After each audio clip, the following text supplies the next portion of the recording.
So this is a discussion talking about what I think is a fantastic budget-minded SHTF rifle. Right off the bat, when you start to hear that, you need to start to ask yourself, what does this guy, this video maker, mean when he's talking about budget, when he's talking about SHTF? And so, what we're looking at here for a budget option is about $650 to $700 in September 2024. That's going to be the rifle. It's going to be not including the mags, rifle and light, but not including the mags. So then, when I'm talking about SHTF, what am I really talking about? From there, I would say that's more so natural disasters or bump in the night surprises. Um, so um, maybe crowds that cause problems. So from there, we start to look at, oh yeah, and then another part of this video is this is going to focus on the what, not the why. Mostly it's going to focus on the what. I'm not going to include a lot of why with this one, so I can keep it to a certain length.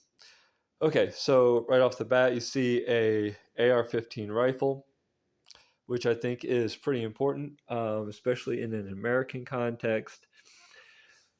Oh, it has the collapsible stock, and that way you can fit a lot of different shooters and different sizes. It has the light on there, which I think is extremely important, especially in a SHTF context. You're not running around. Well, in a SHTF context, this is something short of total war. So something like total war, Ukraine, whatever. Uh, you start ending your light, you're going to attract, say, artillery fire or drones, and that could be awful. But with something where civilian control still exists in society or will be restored in society in the relatively near future, having a light to identify anything you are shooting at is really important. And I'm going to tell you, like, most of the shooting I do is in low light. Most of the problems that I am solving on a weekly basis happen in night, either dawn, dusk, or dead of night. So then the next thing you pay attention to, this is a nitrided barrel, 16-inch nitrided barrel. I have found that the nitrided barrels do really well with moisture and handle that really well. Plastic handguards for two reasons. One, I'm talking about a budget build. Starting to throw money at different rails and things like that just really upset cost. Also, for my context, I end up using this down to for hunting and for pest control down to -20 Fahrenheit. That's actual temps, not wind chills. So the wind chills drive it down even further. So holding a chunk of metal in those temperatures is awful. I really recommend running the plastic handguards. And then this rifle is iron sighted. And that is something I have found. The iron sights work absolutely fantastic in transitioning from a warm house to cold outdoors, transitioning from an air conditioned house to hot outdoors. My temperature ranges from -20 up to 100 Fahrenheit, up to about 98 to 100 Fahrenheit.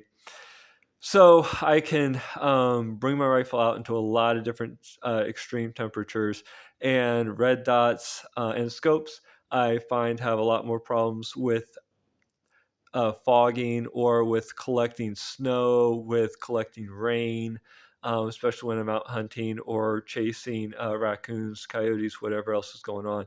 So I found the iron sights are, maybe not as fast as a red dot, maybe not as precise as a magnified optic, but I found that they are ready in a wide variety of situations. There's just nothing that you can just pick your rifle up and go. And these sights have the large aperture and the small aperture. and normally I leave them on the large aperture for quick use and utility.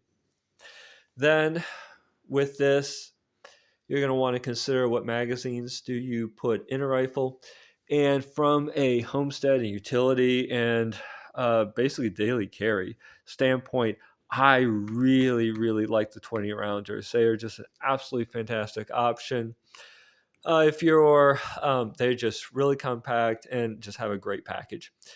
Then you're going to ask yourself, do I run with aluminums or plastics? And I'm going to say for the vast majority of users out there, honest to goodness, I would recommend the plastics. I would recommend the Magpul mags. So whether you get 30 rounders or 20 rounders, I don't care. It's up to you. You know what you're going to need. But shoot, those 20 rounders are really compact. The 30 rounders, bring more ass to any situation where you need to fling bullets.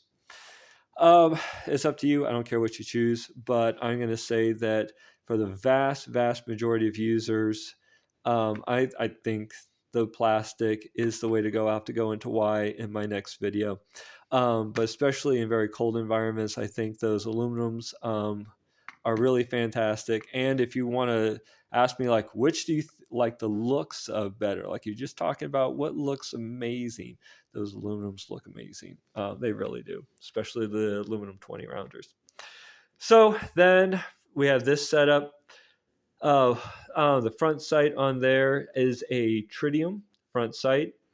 And so that's something I really strongly recommend if you go with an iron sighted setup, where I would really put a lot of thought into using a red dot or a magnified optic. If you have eyes that are a little older, I totally respect. A lot of folks have trouble with irons. But if you can, I would run the irons. And I can be extremely fast with irons. I can do sub 1 second ready ups on target with irons. They are precise enough for me to get the work done that I need to get done out to 250 yards. And I'll have to talk more about that in my next video. The one thing you're not seeing on this setup right now is a sling. So what I would really strongly recommend is a USGI, what they call a silent sling. And that, if you start looking that up online, add that to here. I had another sling on this rifle previously as a cheap Indian piece of crap. And so I do not recommend that. And I am going to have to get myself another sling. The other thing, when you look at this rifle, a lot of what's going on with it is you can definitely tell me rightly that you can get different pieces, different parts for a lot cheaper. Doesn't have to cost $650 to $700 for this setup. I'm going to tell you right now, I am a man who loves cheap gear and loves to feel like I have an amazing amount of capability for 5, 10, or 20 bucks. And after living that out, I've wrecked a lot of gear. I've destroyed a lot of gear. And the other thing is, from a durability standpoint, $150 red dot does not compare to a set of steel or aluminum irons. This is Midwest Industries rear sight, combat rear sight. And that comes both from my own experience and the experience I've seen with other people running around in the woods, putting a lot of miles on their gear. The $100, $150 red dots just don't stand up. So once you start to get to those $400 red dots, you're starting to get more of that durability, longevity in your sighting system. You're starting to get better light transmission, things like that. But with this right here, like I said, I'm trying to keep this down to a smaller price point, and where I find that I get a lot of capability for the money spent. This is where it's at. I'll have to talk more about pieces of gear, but that's where I feel like this is a great balance and a lot of capability for the price.